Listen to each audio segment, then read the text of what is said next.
And now, ladies and gentlemen, in a tradition that has bridged generations of Celtics, another number goes to the rafters. And I hope he will finally get to rest in peace. Then you are in Australia right now. You're talking NBA basketball. You're talking great teams. You're talking great individual players. Takes it off, and there's number 23, and of course Johnny goes nuts. So we're all getting goosebumps thinking about it now. I just tried to go out there and play my game. I have no idea what you're talking about, Adam. I don't like anybody. I'm not a people person. Strand, you made the pass, yes. Christian, can you catch the ball? Yes. All the stars were aligned and all the muscles fired at the right time, and I was able to get off the ground and throw one down. I was saving that as a surprise for you. And now, introducing your host for In All Airness, Adam Ryan. Welcome to episode 133. Thanks for joining me. 30 years ago this week, as I record today's intro, Boston Celtics All-Star Reggie Lewis tragically passed away, aged just 27. What follows is an updated re-release of episode 27 with my great mate Todd Spear, recorded 10 years ago. I've added numerous audio clips for greater context, edited our original conversation, and improved its sound quality. We discussed the life and times of Reggie, from his days at Dunbar High to his tenure at Northeastern University, and ultimately rise from seldom-used NBA rookie to captain of the famed Boston Celtics. Todd mentioned the poem that Reggie's widow, Donna Harris-Lewis, read to the Boston Garden faithful on Reggie Lewis Night in 1995. Audio of that poignant moment also now features. This is a fresh listening experience, even for the most diehard fan clamouring for a new episode, of which, to be sure, many more are planned for release throughout the rest of 2023. Most of the additional audio in this episode, you'll likely know a majority of the voices, was sourced from TV broadcasts aired at the time of Lewis's passing. They were thankfully preserved by a gentleman named Tim, and out of respect, I won't attempt to pronounce his surname. A link to Tim's YouTube upload is in the show notes. Speaking of, show notes for this episode and access to a huge archive of past episodes are available at inallairness.com. Now, on to the show. From Northeastern, 6'7", number 35, Reggie Lewis. I'd like to welcome back to the show today a good friend of mine, Todd Spear. Todd, how you going, mate? Yeah, good, Adam. Thanks for having me back, mate. No worries at all. Thanks for coming back on. And today, a retrospective about the great Reggie Lewis, whose career was cut all too short, tragically, when he died in 1993. Apologize for not communicating with you earlier. We have done so at the specific request of the Lewis family. I'm going to introduce right now Dr. Marianne McGinn, who was the emergency room physician on duty at the time. She will make a medical statement, and she will not accept any questions after that, again at the request of the Lewis family. Reggie Lewis collapsed this evening at Brandeis University while playing basketball. Local paramedics arrived at the scene and found Mr. Lewis in complete cardiac arrest. Advanced cardiac life support measures were instituted, and Mr. Lewis was brought to the emergency department here at Waltham Weston Hospital, where resuscitation efforts were continued for 1 hour and 50 minutes. They were not successful, and Mr. Lewis was pronounced dead at 7:30 p.m. The family has requested that we not entertain any further questions. It's late July. It's around the 20-year anniversary of his death, so quite a fitting time to reflect back and think about what he did offer the great game of basketball. Doesn't seem long ago we were talking about 20th anniversary of Dryleson's death, and it just goes to show how short a time there was between those two deaths. A landmark summer, that one of 93. We lost Dryleson and Reggie, and then Jordan retired some months later. So 3 great shooting guards all left the game in different ways during that short period of time. Reggie Lewis, he was born in 1965 and he died on July 27, 1993 at the tender age of just 27. He was really only just reaching his peak as far as NBA goes. And unfortunately, complications with his heart, had a cardiac arrest and couldn't be resuscitated. So a really tragic loss for the NBA family and obviously just the community in general. I'm not sure if you've seen the film, Adam, but when he collapsed during a playoff game, unusual situation, he was just running down the floor on his own and staggered a little bit. Correct me if I'm wrong, but I think he returned to the game later on and in a bad way. I don't think it was fully disclosed at the time just how serious his heart issue was, but he didn't play another playoff game or didn't play another game in general. And then just 2 months later, he was gone. Very shocking at the time. That was round one, game one. It was Charlotte at Boston in the 93 playoffs. So it was April 29th of 1993. And it was in the first quarter where, as you said, he just staggered and then fell to the floor. He played 13 total minutes for the game. After playing the first 6 or so minutes, he was on fire, had about 10 points early on in the first few minutes, and he ended up with 17 points. He didn't play the next 3 games, and the Hornets closed out the Celtics with that memorable Alonzo Mourning buzzer beater in game 4 back in Charlotte. If you look at how Boston fell apart, you could trace that back to how important Reggie was to the team at that time. People who followed Boston closely during that period, it was understood that Reggie was going to take the team from Larry, and I think he was an all-star in 92. Then Larry retired in 92. It was Reggie's team. There was no question. It just goes to show how important he was. The team couldn't finish without him. I know they had a good 93 season. Reggie was about 21 points a game, but more importantly, it was his impact on the team. It was understood, even though they had a lot of talent. Reggie, it was his team, it was his time, and you expect Boston to have more period of being a dominant team. With Larry Bird hurt, Lewis became the Celtics' most consistent scorer and go-to guy. During the 1991-92 season, Lewis was unstoppable, an offensive force, and named to the Eastern Conference All-Star team. With the retirement of Larry Bird, Reggie Lewis became the leader of the Celtics and was named the team's captain. No one will be able to replace Larry. I'm just going to go out there and just try to lead as best as I know how. A quiet and shy man off the court, Reggie Lewis played the game with intensity and wanted nothing more than to continue the Celtics storied tradition. Let's just go back a little bit. We'll talk about his high school career for a moment. He went to Dunbar in Baltimore, Maryland, and he played on a team where he was behind future NBA veterans Muggsy Bogues, Reggie Williams, and David Wingate. So pretty fair high school team to have indeed. In his senior year, the team went 31-0 as well. Even when you watched him in the NBA, he seemed quite gentle and unassuming, and that just seemed to be his nature, I think, even from his earliest days on the court. The fact that he had that humble beginning probably contributed a lot to his demeanor. When I lived in the US, when I played in college, one of my teammates was from the Washington area and attended Dunbar High School. There's a great tradition there in that school, a basketball tradition. A lot of talent have come out, and just some of the names that you listed there, all NBA players. I think to have sort of produced that much talent from one school says a lot about the program, but also the fact that Reggie was not a featured player in high school. It really broke out when he got to college at Northeastern. Says a lot about his character and his talent, really, that he was hidden in high school and then broke out when he got to college. He ended up going to Northeastern University in Boston, and they were coached at the time by Jim Calhoun, who since went on to win 3 NCAA titles with the Yukon Huskies. In the 4 seasons that he played at Northeastern, he was clearly their greatest player ever. He's got career averages of 22 points, 8 rebounds, and 2 assists a game when he left Northeastern. And they've only actually had 5 players who made the NBA. The most recent one, the only one since he entered the league, was JJ Barea. Incredible. The fact that Boston took him, local guy from playing at Northeastern, added to the narrative. I know there was a lot of affection for Reggie from the Boston fans because of that local college connection, but that's a staggering number that just 5 players have been produced by that particular school. But for him to do what he did and reach stardom from such a, as I said, a humble beginning really says a lot about him. I love going to basketballreference.com and it's one of my staples that I visit often, but I did have to do a double take when I saw that only 5 players in the history of the university have gone to the pros from Northeastern, so he's clearly their best player ever. Yeah, absolutely. Let's just talk about his entry into the NBA, mate. He was drafted by the Boston Celtics, pick number 22 overall.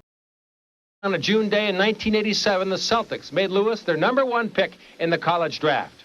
I never dreamed that I'll be playing for the Celtics, but I always dreamed of playing for an NBA team, and this one just came true. In that same draft, his former high school teammates Reggie Williams, who was pick number 4, and Muggsy Bogues at pick 12, and also actually David Wingate entered the pros the year prior in the 86 draft. So he still had 2 of his 3 high school teammates drafted ahead of him in that draft. And it must be also noted as well that the prior year, Boston's first-round selection at pick number 2 in 86 was Len Bias, who tragically died just days later after that draft of a drug overdose. So some terrible luck for the Celtics franchise. And of course, it lends itself to hypotheticals. If Len Bias ends up living and playing in Boston, maybe their draft position the next year in 87 is different. Maybe they don't get Reggie. History turns out differently, obviously. But just from looking at Reggie's statistics, only played 8 minutes a game as a rookie. The reason predominantly for that would be Casey Jones was very, very loyal to his starting group. That obviously made the finals 4 years in a row, 84 through 87. The group that we all know and love, lived by it and died by it in the end. So Reggie didn't get much opportunity in the early stages of his career, which I think is forgotten. And 4 points a game in 49 games is not a great impact. Had to wait for his turn.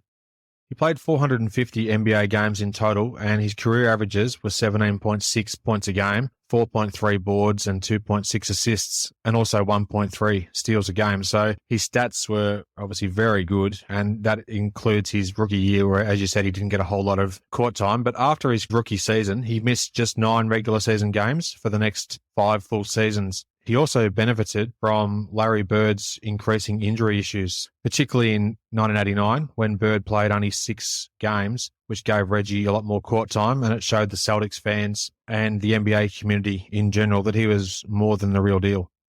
And something like that had never happened before. Bird had been the face of Boston for the first 9 years. To not have him there at all during the 89 season certainly gave the team a different look. But Reggie stepped in. That's a dramatic improvement, 14 points difference. Obviously, he was getting more opportunity. He started well over half their games and established himself as a small forward. I think the beauty in Reggie's game was initially he was a small forward as a starter. When Kevin Gamble came along and developed, Reggie was able to move to the 2 guard, and he was an excellent defensive player, was really able to guard 2 guards or 3 men because of his quickness, because of his length, but really established himself in 89. Even though the team didn't have success, I think they got swept in the first round by Detroit. He had established himself as maybe that next generation player. You mentioned Bird's injuries. McHale never got over his ankle injuries that he suffered in 87. Chief had played well over a decade in the league. Boston had not groomed their young players to take over. They were spending all their bullets with that particular core group. Reggie sort of gave them hope that maybe there was going to be more success after those older players had left. He was just on his way to flourishing and really becoming one of the great stars of the league. As you said, he was an all-star in 1992, and in the 93 season, he was 5th overall in minutes played, and also he was the Celtics captain in 1993, so he joined some exclusive company there with all-time greats like Bob Cousy and Bill Russell, John Havlicek and Dave Cowens. We're trying to remember the good times and the good things, and Reggie's smile, which always lightened up a room. If I had to pattern myself as a person, it would be someone like Reggie. Proud to say he led me. Proud he was the captain. What always stood out to me about Reggie was the fact that even though he was clearly on his way to stardom, he was very deferential towards Bird and to McHale. It was never about, this is my team, it's his team, because it's easy to forget this, but during the 92 playoffs, especially when Bird did not play hardly at all at the end of the regular season, and I think he missed the first round against Indiana, but Lewis really had emerged as a star. There was absolutely no question about it. There was some people questioning whether it would be beneficial if Bird was to even return at the end of the 92 playoffs, because they were playing very competitively against Cleveland. With Reggie leading the way, I know he had a few big games. I think a 42-point game comes to mind that he had maybe in either game 3 or 4, one of the home games there, but he clearly established himself as the man in Boston, though it was never publicly stated that way. It was always he was happy to just continue improving, continue to chase stardom, but it was never about his team or Larry's team. It was never an ego thing with Reggie. In my opinion, from my perspective, he seemed very patient in that pursuit of stardom. And even though Larry was finishing up his career and all he'd achieved, Reggie wasn't snatching that ego, that stardom from Larry. He let him have it to the end. And in that 1992 playoffs, the lowest points that he scored for the entire 2 rounds at the Boston were in the playoffs was 15. But game 4 of the series against Cleveland, so second round, game 4, hosting the Cavs, 42 points, 3 boards, 6 assists and 5 steals and a block. So that is a monster game. Clearly just a fantastic player on the rise, without doubt. And it's just really tragic that we never got to see exactly how great he could be and what he could do by taking this Celtics team to possibly the next level and beyond. taking a look at his playoff log, some of those numbers are elite level totals for a shooting guard or for a small forward, 36, 32, 36, 42, like those numbers not to be ignored. Always shot a high percentage. An interesting sort of player. Didn't fall in love with the three-point shot. That may have come later when they shortened the lineup, but excellent mid-range. When I think about Reggie as a player, I think about him holding the ball, ripping it through, one dribble jump shot, had a corkscrew shot, had very long arms, really turned into a great offensive player. But some of those numbers you mentioned, just incredible for, especially in the postseason. While fans gathered outside the hospital, members of the Celtics family awaited word on his condition inside. After the announcement that Reggie had indeed passed away, the Celtics got together at the team's offices where Dave Gavitt spoke for one and all. We've lost a very treasured member of our family tonight. It's a time of incredible grief for everyone in our organization. We've had people who work for us and players and coaches flood back into our office tonight because they didn't know where else to go or what else to do or what else to think or what else to say. And some went to the hospital when they heard the news. Larry Bird and Red Auerbach and Dee Brown and Joe Klein and so many of our players have called from all over the country. And the only thing I can say is that our hearts are very heavy tonight for Reggie Lewis and his family. Reggie Lewis was obviously an outstanding basketball player, but Reggie Lewis was an outstanding human being, a gentle, kind, wonderful, considerate guy who just had so much to give to the city of Boston, so much to give to Donna and to their children. And our hearts are with Reggie and his family tonight, and I know you will respect our wishes that we would not like to entertain any questions at this time. Thank you very much. Now, for what it's worth, in that final game he played in round one, game one of the 93 playoffs, both David Wingate and Muggsy Bogues were on the opposition team there, so that's just a bit of random trivia too. Muggsy said something on the lines of he saw him go down but didn't think a whole lot of it at the time and thought it was rather innocuous, and then obviously no one really realised at the time how devastating it actually would be, and in terms of actually him not playing again for that playoff series and then only a few months later passing away. And to obviously see that footage again with the benefit of knowing what happened in the following months, yeah, especially hard to watch. Clearly there was a health issue there, way more serious than anyone realised at the time. But from memory, he was having a shooting workout when he did collapse. Not an overly strenuous one, but very, very sad to think how that all played out. Beyond the grief and the shock, the airwaves of Boston on Tuesday night were dominated by a single sentiment, that Reggie Lewis was the kind of man who visited Children's Hospital every year just before Christmas. Not for the publicity it would bring him, but for the joy he knew it would bring the children. The fans of Boston want the sports world to know that Reggie Lewis was much more than just the captain of the Celtics. Since the playoff series had ended and then in the month or two leading up to his death, there was some conflicting diagnosis from different doctors as well, which really was adding to the intrigue even further in terms of what was the best way to head forward and progress with his career in the future. Also got to consider the time frame that we're talking with Hank Gathers dying in 1990. There might have also been a situation there where he had continued playing when maybe a diagnosis suggested otherwise. He played basketball all his life, Reggie. It was clearly his calling, so to speak. Very, very difficult. I know the doctors' advice, obviously you've got to take it on board, but you've got to understand these guys are athletes. It's their living, and maybe the full extent of what he was going through or his health situation wasn't known at the time. It just makes you think if it didn't happen then surely it would have happened at a later period of time. Clearly he was in a poor condition. The guy was a super kid. You know, he's one of those true Celtics. He loved people. He really loved people, especially kids. And he'd go out of his way to help kids. He'd go to hospitals. Certain holidays, he'd spend his own money giving people things. He was just a super kid. Venerable Matthews Arena had been the scene of so many basketball games in which Reggie Lewis had starred. Today, it was the site of his funeral. There's always a possibility anytime you have a heart problem. I don't think any of us thought that Reggie would die. During the 2-hour service attended by thousands, Lewis was eulogized by friends, family, and teammates. Former teammate Brian Shaw has been dealing with his own grief. The the tragic car accident which claimed the lives of his mother, father, and sister just last month.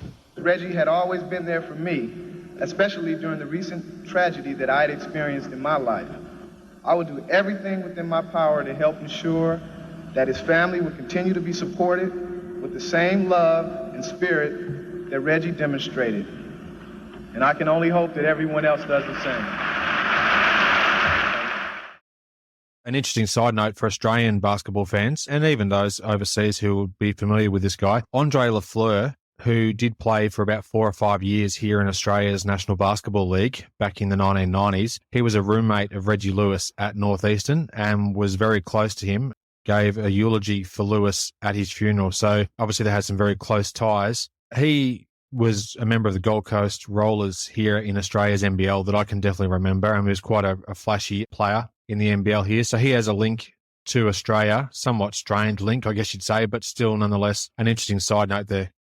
There was a recent story about Reggie that featured Andre, and obviously being 25 years or so since they played together, the bond that he shared with Reggie is still very strong. And as you said, delivered the eulogy at his funeral. Now, at halftime of a Bulls and Celtics game in March of 1995, Reggie Lewis's number 35 was retired to the rafters. Quite a lengthy ceremony, actually. I've got a copy of the game on VHS tape, and just a few days after Jordan's come back to the league as well. So it was his last visit to the old Boston Garden. It was March 22 of 95, if I'm not mistaken, and some great footage there where Red Auerbach and Tom Heinsohn and some other Celtics, past and present, were there to help retire the jersey, and also Reggie's wife was there in attendance as well. If memory serves, she spoke very, very well and may have written a poem about Reggie. And now, folks, I'd like to introduce to you a woman who has been Reggie's biggest supporter and a source of strength. She continues to spread his good works throughout the Reggie Lewis Foundation. Ladies and gentlemen, a wonderful lady, Donna Harris-Lewis. Thank you. Thank you. We are here tonight not just to say goodbye, but to celebrate and honor the life and career of a man who always gave all of us the best he had to give. I would like to recite a poem I started about a year after Reggie's passing, and I have been working on it since. It's called Believe What Your Own Eyes See. When Reggie was drafted, it seemed like a dream. So privileged he felt to play for this team. He learned from the greatest, Larry, DJ, Robert, Kevin, and Danny, to work and prepare, proud to pass on their lessons, to teach and to share. He played for the best and most knowledgeable fans. The baton passed from Larry into Reggie's skilled hands. He'll share this banner with those who came before, those grand Celtic legends of fame and of lore. To win was the goal he shared with you. That his death would come soon, none of us knew. Your letters and prayers give me hope to believe that he'll be remembered for what he achieved. His last game was for you here to see. His career and his life was no mystery. He was honored to wear the Celtics green. Those close knew he kept himself clean. Though rumors now surround his death, he cared too much for basketball to risk his health. Character is one thing that never dies. Let's not believe these harmful lies. Pledged to this memory will honor his name. He had a full, happy life and gave all to this game. With Neek, D, ML, Paul, and the rest of the team, a new era has begun to carry on the dream. The incomparable patriarch has shared the lessons of years past. Let's hope in the future Red's wisdom will last. From all those who loved Reggie, but especially from me, always believe what your own eyes see. Thank you.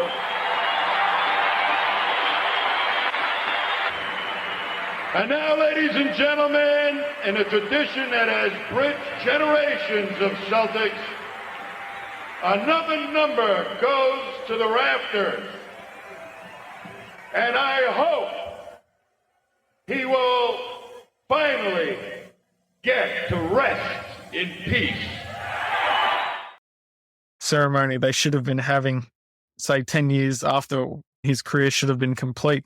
He was only drafted to the NBA in 1987, and to have his jersey retired to the rafters in 1995 obviously doesn't bode well if you're looking at forecasting the future there. So a terrible loss for one of the great franchises in all of sports, and they were unfortunately plagued by some terrible luck, for lack of a better word.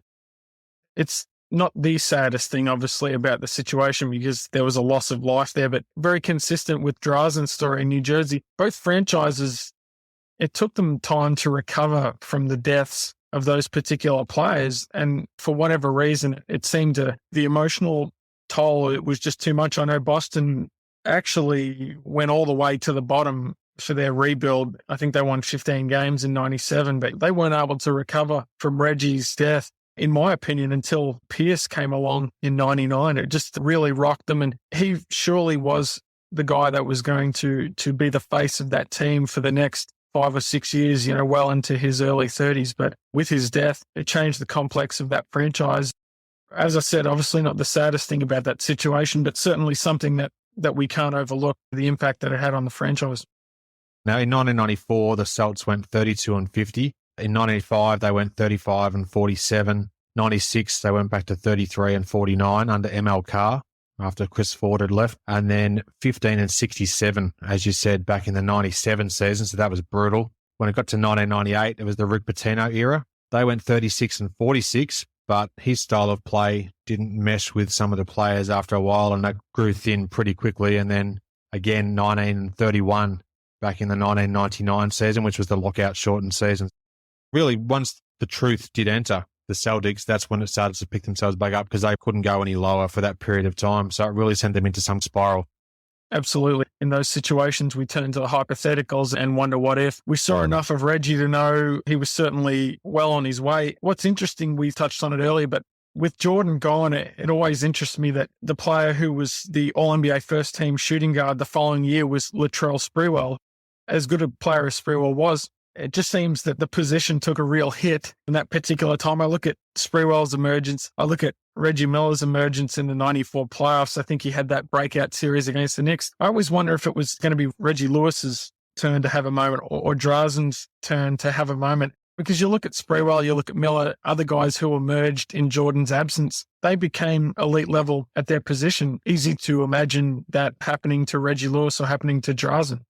It really throws up some very interesting questions and debate. And this is what I love so much about this era. Not the fact that we unfortunately have to talk about these retrospectives with great players having had their careers cut short tragically, but it just opens up so many different discussions. And I just can't get enough of soaking up the history of the game, particularly from that sort of era and the 80s as well. So it does open up many different possibilities for discussion. Well, certainly Reggie has his place in that era that we dearly love.